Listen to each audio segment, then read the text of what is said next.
तो बुलंदशहर में लगातार वोटिंग चल रही है, लेकिन ऊपरकोट क्षेत्र में एक हैरान करने वाला मामला सामने आया है और आरोप लगे हैं कि जब एक मतदाता मतदान केंद्र पर पहुंची तो उनका जो वोट था वो पहले ही डाला जा चुका था।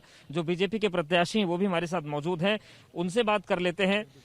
प्रदीप जी, क्या हुआ है, क्या मसला है पूरा? हम लोग यहाँ जानने आए थे कितने परसेंट पोलिंग हो गई यहाँ पे। उन्होंने कहा कि जी हम वोट डालने अंदर गए थे, ये इनका वो था सब फार्म, और ये वोट पहले ही वहाँ पड़ चुकी थी। यहाँ तो सुबह से ही फर्जीवाड़ा हो रहा है। हमने सुबह से 5 बार कंप्लेंट कर चुका हूँ। मैं ऑब्जर्वर सर से मैं बोल चुका हूँ, पुलिस से 4-5 बार मैंने कंप्लेंट करी है। 50 गुंडे यहाँ खड़े रहे, क्योंकि यहाँ का प्रत्याशी जनरल का खुद ही गुंडा है। यहाँ के ऑब्जर्वर या जो लोग हैं वो क्या कोई रोक नहीं पा रहा है? क्या जवाब क्या मिल रहा है? मैंने अपनी कंप्लेंट कर दी, ये काम तो उनका है। मैंने उन्हें बता दिया कि इस तरह से हो रहा है। सुबह से यहाँ आराम से सुनो मेरी, 50 गुंडे यहाँ खड़े रहे, जबरदस्ती लोग यहाँ वोट अंदर बढ़वाते रहे। मैंने 4 घंटे से मैं इसी लाइन में लगा हूँ।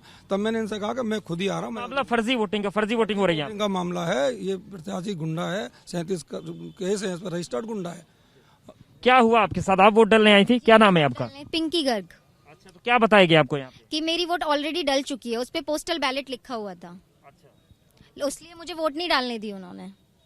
तो आपने किसी से शिकायत की इस बारे में? नहीं सर, मैंने उनसे बोला, उन्होंने कहा बीएलओ से मिलो, तो बीएलओ से मिली तो उन्होंने कहा कोई अधिकारी आएंगे तब हम बात करेंगे। इतने में सर आ गए। अधिकारी से हमने पूछा, उसने कह दिया कि तो पहली पड़ चुकी, जबकि उसमें 3 प्रावधान है जी।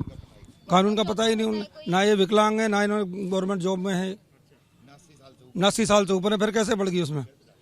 भाई तीनों कैटेगरी में होती जब भी वोट पड़ती ना, इसका मतलब क्या सीधा फर्जीवाड़ा है। तो आपने जिला निर्वाचन अधिकारी से बात की इस बारे में? करा, मैंने करा, वो कह रहे हैं ठीक है हम दिखवाते हैं।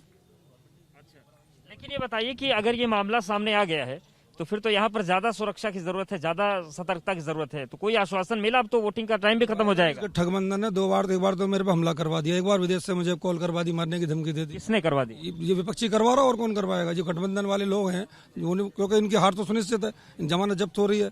हमारा चुनाव प्रभावित ना हो जाए। लेकिन फर्जी वोटिंग हो जाएगी। वही तो मैं, अगर वो फंडा ना होता इसमें आ गया, जब इनकी ये नहीं चली, इधर धमकी दे के हम नहीं डरे और मजबूती से चुनाव लड़ते रहे, तो ये उन्होंने फंडा शुरू कर दिया कि भाई फर्जी वोटिंग करा के डाउन करो।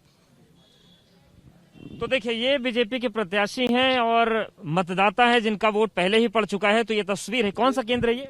251 ये ले लो ना इसकी भाई साहब, ये तो देखिए ये 251 जो केंद्र है वो है, और यहाँ पर बुलंदशहर का हकीम मुकुटलाल इंटर कॉलेज नंबर 2, यहाँ पर जो ये वोटिंग हो रही है वहां पर ही पूरा मामला आया है।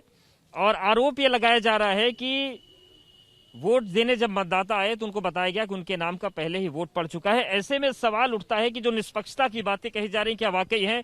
और सवाल यह है कि ये मामला उजागर होने के बाद क्या इस पर कोई एक्शन होगा, क्योंकि ये एक गंभीर मसला है। उसी बात के दावे भी किए गए थे कि फर्जी वोटिंग किसी भी तरीके से नहीं होगी, लेकिन प्रत्यक्षम किम प्रमाणम वाली स्थिति है, प्रमाण सामने है।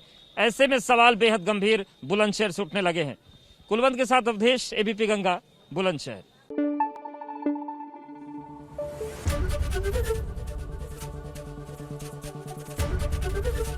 एबीपी गंगा, खबर आपकी, जुबान आपकी।